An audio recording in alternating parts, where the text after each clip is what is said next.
শেখ হাসিনার নেতৃত্বাধীন আওয়ামী লীগ সরকারের সঙ্গে ভারতের ছিল দহরম মহরম সম্পর্ক।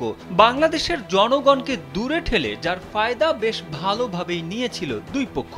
গেল ৫ আগস্ট ছাত্র জনতার গণ অভ্যুত্থানে শেখ হাসিনা পালিয়ে গেলে স্বাভাবিকভাবেই তাই দুই দেশের সম্পর্কে অবনতি ঘটে। সেই অবনতির আগুনে ঘি ঢালে ভারতেরই কিছু গণমাধ্যম।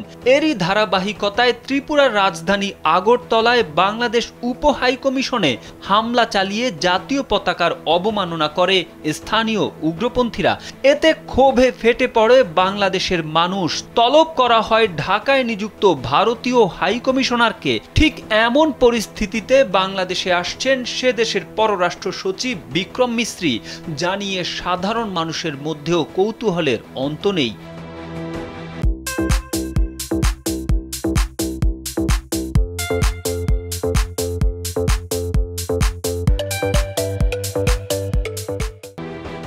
জানা গেছে, সোমবার ঢাকায় পররাষ্ট্র সচিব মোহাম্মদ জসিমউদ্দিনের সঙ্গে বৈঠকে বসবেন বিক্রম মিস্ত্রি। অন্তর্বর্তীকালীন সরকার দায়িত্ব নেওয়ার পর প্রতিবেশী দুই দেশের মধ্যে এটি উচ্চ পর্যায়ের প্রথম বৈঠক। বাংলাদেশ ও ভারতীয় পররাষ্ট্র সচিবের এই দ্বিপাক্ষিক বৈঠকটি ফরেন অফিস কনসালটেশন এফওসি নামে পরিচিত। এটি মূলত দুই দেশের সব বিষয় নিয়ে আলোচনার একটি ফোরাম।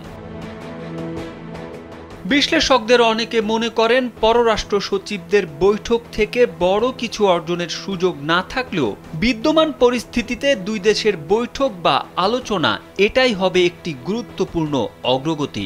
বাংলাদেশের পররাষ্ট্র মন্ত্রণালয়ের মুখপাত্র মোহাম্মদ রফিকুল আলম বলছেন, দুই দেশের মধ্যকার সাধারণ বিষয়গুলোই আলোচনায় আসবে। সীমান্ত, বাণিজ্য, কানেক্টিভিটি, পানির মতো বিষয়গুলো এতে প্রাধান্য পাবে, যদিও এজেন্ডা নিয়ে এখনও কাজ করছে সংশ্লিষ্ট উইং। ভারতের পররাষ্ট্র সচিব বিক্রম মিস্ত্রি সোমবারই ঢাকা এসে সচিব পর্যায়ের বৈঠকে অংশ নেবেন। সফরকালে তিনি পররাষ্ট্র উপদেষ্টার সাথেও সাক্ষাৎ করবেন। তবে প্রধান উপদেষ্টার সাথে তার সাক্ষাৎ চূড়ান্ত হয়েছে কিনা তা এখনও জানা যায়নি। তারেক আহমেদ, কালবেলা।